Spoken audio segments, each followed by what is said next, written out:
नमस्कार, मी अतुल जैन आपला अतुल आपली बातमीत आपल्या सर्वांचं हार्दिक स्वागत करतो। आज आपण आहोत अंधेरीच्या या गोंदिवली विभागामध्ये। या ठिकाणी आपल्यासोबत महाराष्ट्र राज्याचे सहकार विभागाचे संचालक तसेच महाराष्ट्र बँक याचे संचालक श्री शिवाजीराव नलावडे साहेब आहेत। त्यांचं आपण हार्दिक स्वागत करूया। सन्माननीय श्री अजित पवार साहेब यांच्या गटातील हे नेते मानले जातात आणि त्याच पद्धतीने येणारी महानगरपालिकाची जी निवडणूक आहे आणि त्याच्याच माध्यमातून प्रत्येक विभागाची चाचपणी करण्यासाठी सन्माननीय शिवाजीराव नलावडे साहेब आपल्यासोबत आहेत। आज ते वॉर्ड क्रमांक 80 मध्ये अंधेरी विधानसभेत आलेले आहेत। आपण त्यांच्याकडून जाणून घेऊया की कशा पद्धतीने या महानगरपालिका ही लढवली जाणार आणि त्याच पद्धतीने कशा पद्धतीने विभागाची चाचपणी होते किंवा कशा पद्धतीने महायुती जी आहे त्यामध्ये ते आपले निवडणूक लढवण्याचा प्रयत्न करणार आहेत। साहेब तुमचं हार्दिक स्वागत आहे। साहेब, ज्या पद्धतीने लोकसभा आणि विधानसभा चांगल्या पद्धतीने महायुती बाजी मारून गेली, त्याच पद्धतीने आता महानगरपालिका निवडणूक आहेत आणि त्याचाच चाचपणी करता आपण आज प्रत्येक विभागामध्ये फिरत आहात। कशा पद्धतीने सध्या सुरू आहे आणि आज आपण वॉर्ड क्रमांक 80 मध्ये आहात, काय सांगायचं आहे?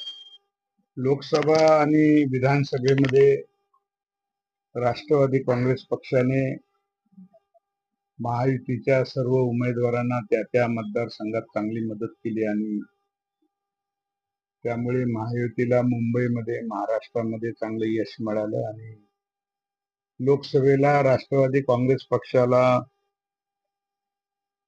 संधी मिळाली नाही मुंबई शहरामध्ये आणि विधानसभेला सुद्धा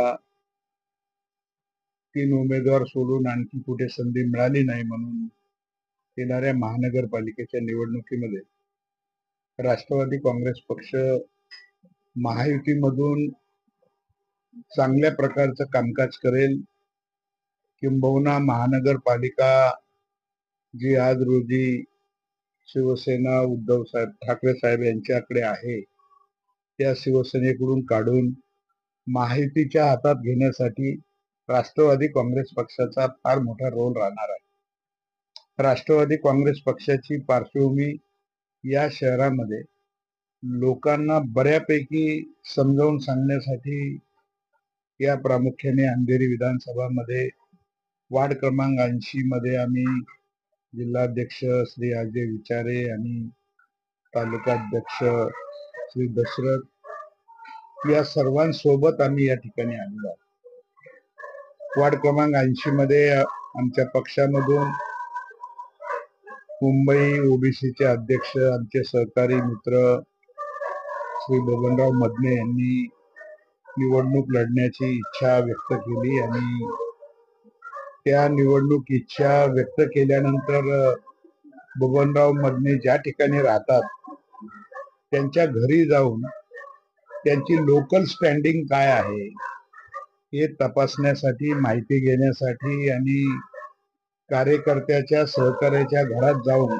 एखादा राजकीय पक्ष त्या ठिकाणी जातो अशा प्रकारचं एक असं आगळं वेगळं उदाहरण देण्याची जबाबदारी आम्ही सगळ्यांनी सामुदायिकपणे स्वीकारली आणि आज ठरल्याप्रमाणे आम्ही वार्ड क्रमांक 80 मध्ये आमचे इच्छुक उमेदवार बबनराव मदने यांच्या घरामध्ये आपल्या समोर या ठिकाणी आलेलो आहे। त्यांच्या मातोश्रींचं आम्ही दर्शन घेतलं, त्यांच्या पत्नी, त्यांच्या बहिणी आणि या सोसायटी मधले ओंकार गृहनिर्माण सहकारी संस्थेमधले त्यांचे सर्व पदाधिकारी, त्यांचे सहकारी या ठिकाणी मोठ्या संख्येने या ठिकाणी हजर आहेत आणि मला विश्वास आहे की ह्याच ओंकार सोसायटीमध्ये 328 काहीतरी फ्लॅट आहेत। म्हणजे याच ठिकाणी जवळजवळ 1300 ते 1400 वोटर या ठिकाणी आहे आणि फार संघर्षातून ही सोसायटीचं व्यवस्थापन या मंडळीने ताब्यात घेतलं। त्यावेळेपासून बबनराव आणि त्यांच्या सहकार्यांनी केलेली धडपड, केलेला संघर्ष आम्हा मुंबईकरांना किंबहुना मला स्वतःला चांगला ज्ञात आहे आणि मी ज्या ज्या ठिकाणी आम्ही फिरतोय त्या ठिकाणी बबनराव मदने यांच्या त्यांनी ज्या पद्धतीने आगळं वेगळं असं आमचं स्वागत केलेलं आहे, तर एवढी मंडळी जर मनापासून एखाद्या कार्यकर्त्याच्या सोबत राहिली तर निश्चितपणे घड्याळ चिन्हावर राष्ट्रवादी काँग्रेस पक्षाचे बबनराव मदने यांना पक्षाने संधी दिली तर या विभागाचं नगरसेवकाचं चांगलं कामकाज ते निवडून येऊन करू शकतील, अशा प्रकारची या ठिकाणी मला चित्र दिसतंय. आणि मला पूर्णपणे खात्री आहे की बबनराव हा अत्यंत हरहुन्नरी असा आमचा सहकारी आहे. आणि मुंबई शहरामध्ये जेवढे आमचे पक्षाचे शेल्स आहे आणि फ्रंटल ऑर्गनायझेशन आहे, किंबहुना बेसिक संघटनेचे जेवढे आमचे वार्ड, तालुका, जिल्हा आहे, त्याच्यामध्ये ओबीसीचं अत्यंत उजवं असं काम या शहरामध्ये बबनरावच्या माध्यमातून होत आहे. या मुंबई शहरातल्या सर्व साईच्या साई लोकसभा मतदारसंघामध्ये 36 विधानसभा क्षेत्रामध्ये त्यांनी आपली चांगली विश्वासार्हता असलेली टीम उभी केलेली आहे. आणि कार्यकर्त्याचं खरं स्वरूप आहे, तो ज्या ठिकाणी राहतो त्या ठिकाणी त्याची काय नेमकी परिस्थिती आहे, त्याच्यासोबत आजूबाजूच्या घरातले लोक आहेत किंवा नाही, हे सुद्धा तपासण्याचं काम राजकीय पक्षाने कधी केलेलं नाही. ते या ठिकाणी मला आज तुमच्या माध्यमातून या ठिकाणी बघायला मिळतंय. माझा हा 4था दिवस आहे आणि मी संपूर्ण या 3 जिल्ह्यामध्ये जवळजवळ 75 उमेदवारांच्या घरामध्ये मी जाणार आहे. आणि कार्यकर्त्याची काय अडचणी आहेत, त्याची काय कॅपॅसिटी आहे, कोण लोक सोबत येऊ शकतात, त्यांची मानसिकता काय आहे आणि त्याचा या ठिकाणी पॉझिटिव्हनेस काय आहे, हे या ठिकाणी बघण्याचं काम मी या ठिकाणी करतोय. आणि मी या चळवळीतला कार्यकर्ता असल्यामुळे आणि या ठिकाणी निवडणुकीमध्ये आपला उमेदवार नेमका काय करू शकतो त्याची माहिती घेण्यासाठी आणि वरिष्ठांना देण्यासाठी मी आखो देखा हाल या ठिकाणी हे करणार आहे. आणि ज्या वेळेला महायुतीची चर्चा चालू होईल, जरी या ठिकाणी महायुतीमध्ये भारतीय जनता पक्षाचा माजी नगरसेवक जरी या ठिकाणी असेल, तरी सुद्धा पक्षाच्या देवाणघेवाणमध्ये जर या ठिकाणी भारतीय जनता पक्षाची काही सीट्स राष्ट्रवादीकडे देऊन राष्ट्रवादीची महाराष्ट्रामध्ये दुसऱ्या ठिकाणच्या काही सीट आदली बदल करून या ठिकाणी घ्याई वार्डाची भारतीय जनता पक्षाचं तिकीट राष्ट्रवादी काँग्रेस पक्षाला घ्यावी, ते चित्र उभं करण्याचं काम बबनराव यांच्या माध्यमातून आज आम्ही या अंधेरीमध्ये बघतोय. आणि मला पूर्णपणे विश्वास आहे की याच्यातून निश्चितच चांगलं या ठिकाणी चित्र दिसेल. आणि अशाच पद्धतीने राष्ट्रवादी काँग्रेस पक्ष हा मुंबई शहरात वाढू शकतो. बबनराव मदने असतील आणि त्यांचे सर्व सहकारी असतील, अशा प्रकारचे विश्वासू लोक जर प्रत्येक वार्डामध्ये, हे तर फार लोक झाले, विश्वासू लोक एक 5-10 लोक जरी असले तरी त्या वार्डामध्ये लोकांचे वॉटर मीटर गटर सारखे जे प्रश्न आहेत, एज्युकेशनचा प्रश्न आहे, हेल्थचा प्रश्न आहे, इलेक्ट्रिसिटीचा प्रश्न आहे, रेशनिंगचा प्रश्न आहे, लाद्या बसवण्याचे प्रश्न आहे, लिकेजचे प्रश्न आहे, असे व्हरायटी जे लोकांचे मूलभूत समस्या आहे त्या सोडवण्यासाठी अशी 5-10 लोकांची विश्वास टीम जर असली तर बबनराव मदने सारखे अनेक कार्यकर्ते या मुंबई शहराला, राष्ट्रवादी काँग्रेस पक्षाला सत्तेत नेण्याचं काम करू शकतील, यावर माझा पूर्ण विश्वास आहे. दुसरी गोष्ट की उमेदवार हा पहिला इच्छुक असावा लागतो, त्याची कॅपॅसिटी असायला लागतो, त्याच्यामध्ये आत्मविश्वास असला पाहिजे निवडून येण्याचा. तर बबनराव मदनेंमध्ये त्या तिन्ही प्रकारचे गुण त्याच्यामध्ये नियतीने दिलेले आहेत. आणि निश्चितपणे मला तर खूप आशेचा किरण वाटतो.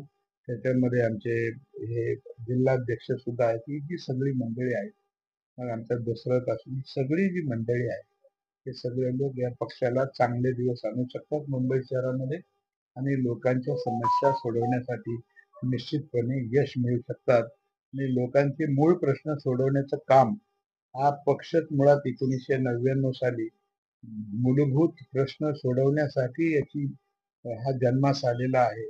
आणि आज आम्ही 25-26 वर्ष झाले की या संदर्भामध्ये आम्ही लोकांमध्ये आहे आणि लोकांमध्येच राहणार अशा प्रकारचे प्रश्न. तर ज्या पद्धतीने अजित पवार साहेब यांच्याकडे बघितलं की एक ऊर्जा जागते आणि ज्या पद्धतीने महाराष्ट्रामध्ये राष्ट्रवादी काँग्रेस यांचा जो दबदबा आहे आणि त्याच माध्यमातून मुंबईकडे पाहिलं तर कुठेतरी राष्ट्रवादी काँग्रेसची कुठेतरी कमकुवत वाटते. खरं बघायला गेलं तर फक्त निवडणूक आली की राष्ट्रवादी काँग्रेस ही पुढे येते असं आपण नेहमी बघत असतो. पण ज्या वेळेला शिवसेना आणि इतर पक्ष असतात बीजेपी सारखे हे नेहमीच लोकांमध्ये असतात. त्याच पद्धतीने राष्ट्रवादी असते पण तितकी मोठ्या प्रमाणात नसते, पण निवडणुकीत जास्त मोठ्या प्रमाणात या ठिकाणी दिसते असं. तुम्ही जर आज बघितलं या ठिकाणी मोजून 25 पेक्षा जास्त लोक कार्यकर्ते या ठिकाणी दिसतात. यास कोणालाही प्रश्न विचारला की तुम्ही राष्ट्रवादी काँग्रेस पक्षाचे नेते सहकारी किंवा कुठल्या कार्यकर्त्याच्या घरात आले होते का, याचं उत्तर नाही असं आहे. ज्या वेळेला हे 20-25 लोक माउथ विस्परिंग करतील त्यावेळेला हा राष्ट्रवादी काँग्रेस पक्ष लोकांमध्ये शिवसेना भारतीय जनतापेक्षा फार चांगलं काम करू शकतो याचा आत्मविश्वास आम्ही मंडळी तयार करू शकतो. ग्रामीण भागामध्ये प्रामुख्याने पश्चिम महाराष्ट्र, विदर्भ, मराठवाडा आणि कोकणामध्ये जो आमचा राष्ट्रवादी काँग्रेस पक्ष तळागाळातल्या माणसापर्यंत पोहोचलेला आहे तो मुंबई शहरामध्ये आजच्या ह्या वातावरणापासून निश्चितपणे होईल अशा प्रकारची भूमिका आम्ही आज त्या ठिकाणी बजावतो. सर, ज्या पद्धतीने 60,000 कोटीची महानगरपालिका आहे त्यामध्ये महापौर हा महायुतीचा बसणार अशा पद्धतीची चर्चा ज्या ठिकाणी होते त्या ठिकाणी एकीकडे जेव्हा ठाकरे बंधू एकत्र येतील तर याकडे तुम्ही कसं पाहताय की कशा पद्धतीने वातावरण त्या ठिकाणी असेल? महायुतीची सत्ता येणार की विकास आघाडीची येणार हा प्रश्न लोकांसमोर आहे आणि आघाडी जी आहे ती या स्पर्धेमध्ये टिकू शकत नाही.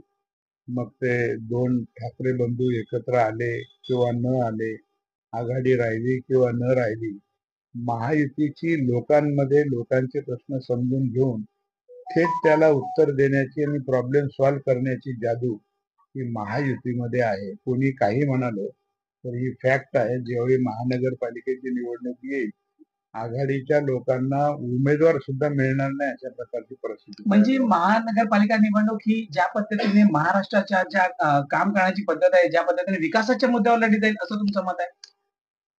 लोकसभेच्या निवडणुकीनंतर सगळ्या लोकांना असं वाटलं की महाराष्ट्रामध्ये आघाडी निवडून येईल. मुख्यमंत्री कोणी व्हावं, अर्थमंत्री कोणी व्हावं इथपर्यंत चर्चा चालू झाल्या होत्या आणि ज्या वेळेला निवडणुकीचे विधानसभेचे निकाल आले त्यावेळेला 237 म्हणजे 240 288 पैकी न भूतो न भविष्यती अशा प्रकारचं बहुमत महायुतीच्या उमेदवारांना या महायुतीला मिळालं. त्याच्यापेक्षा चांगला चमत्कार येणाऱ्या महानगरपालिकेच्या निवडणुकीमध्ये तुम्हाला बघायला मिळेल. तर ज्या पद्धतीने महायुती आहे शिवसेना आणि त्यासोबत भारतीय जनता पार्टी त्यासोबत राष्ट्रवादी काँग्रेस जी सीट बाबत आहे मोठी रस्सीखेच होईल असं वाटतं. ज्या पद्धतीने तुम्ही काय म्हणाल? राजकीय पक्ष म्हटल्यानंतर आपण भावाभावामध्ये सुद्धा होतो ना वाटणीच्या वेळेला. हा तर राजकीय पक्ष आहे आणि राजकीय पक्ष म्हटल्यानंतर ही भांडणं होणार, मतभेद होणार, परंतु कुठे मिटवायचं कुठे थांबायचं हे महायुतीच्या नेत्यांना चांगलं माहिती आहे आणि त्याच्यामध्ये फार किरकोळ कुरबुरी सोडून फार त्रास त्याच्यामध्ये होणार नाही असं वाटतंय. साहेब, आता महाराष्ट्र आपलं मोठा आहे त्यामध्ये मुंबई महानगरपालिका आहे. एक कुठला चेहरा असेल जो महानगरपालिकेला फेस करेल निवडणुकीसाठी असं तुम्हाला वाटतं? की महायुतीमध्ये चेहरा देऊन चालणार नाही. महायुतीमध्ये पहिलं संख्याबळ तुम्हाला उभं करावं लागेल तिन्ही पक्षाला.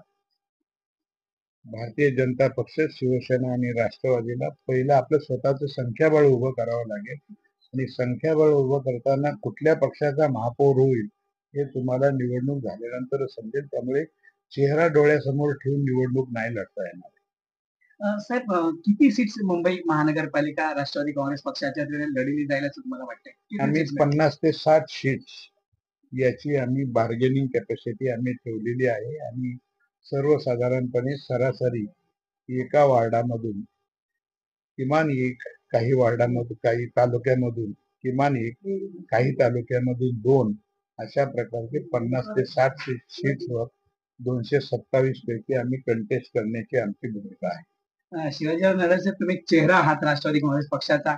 एका शब्दात मतदारांना किंवा मुंबईकरांना येणाऱ्या निवडणुकीसाठी काय सांगाल?